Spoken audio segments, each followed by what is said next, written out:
Ciao, lo sai che il Kuwait ha una storia antichissima che risale addirittura a prima della Mesopotamia, di Assiri e Babilonesi e dell'Egitto dei faraoni? Il Kuwait ha una storia che affonda le sue origini addirittura a quel luogo citato dalla Bibbia e presente anche nella mitologia sumera, che era il giardino dell'Eden. Lascia che ti spieghi.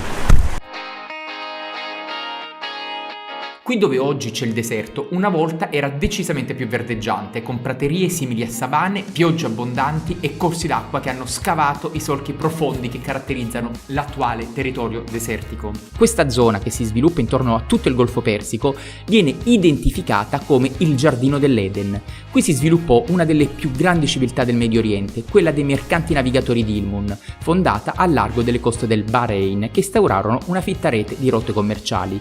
Tutto ebbe inizio con il rame. Veniva estratto nell'antico Man ed esportato con la Mesopotamia e la valle dell'Indo. La popolazione di Dilmun vide nella foce dei due fiumi Tigri ed Eufrate, tra i più grandi sistemi fluviali al mondo, dove oggi c'è il Kuwait, una posizione strategica all'imbocco di uno dei migliori porti naturali del Golfo Persico, e costruì sull'isola di Falica una grande città, le cui vestigie sono le testimonianze meglio conservate al mondo della vita nell'età del bronzo. Ma una recente scoperta archeologica, che tra l'altro ho raccontato io per primo in Italia per conto dell'Agi, fa risalire alla baia del Kuwait addirittura le prime civiltà evolute umane, datate oltre 7 secoli prima della nascita di Cristo. Tra le tracce più antiche dell'umanità. Le acque della baia del Kuwait, infatti, erano ricchissime di pesce, grazie al limo portato dai possenti sistemi fluviali del Tigri e dell'Eufrate, ed erano un luogo ideale in cui vivere. Quindi non è difficile capire perché, proprio sopra l'attuale Kuwait City, nella parte superiore del Kuwait, si stabilirono le prime culture pre-mesopotamiche, che si chiamavano Ubaid. È una cultura che prende il nome da una città-stato omonima, Ubaid appunto, della Mesopotamia prima che arrivassero i Sumeri, e che aveva come oggetti caratteristici ceramiche dipinte e le realizzazioni templari che segnano un deciso passaggio verso una religiosità collettiva.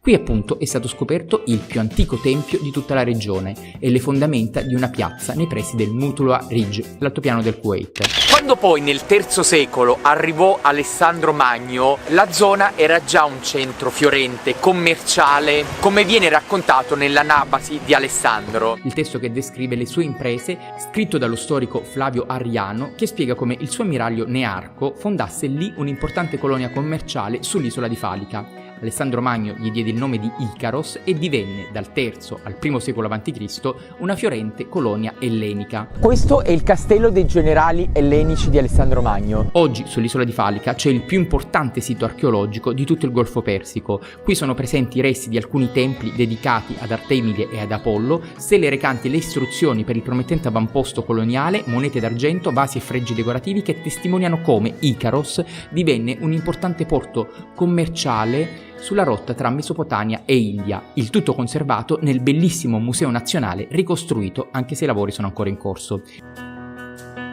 E le immagini dei capitelli dell'antica Icaros oggi sono sulle banconote da 1 dinaro, che è tra l'altro la banconota più usata di tutto il Kuwait.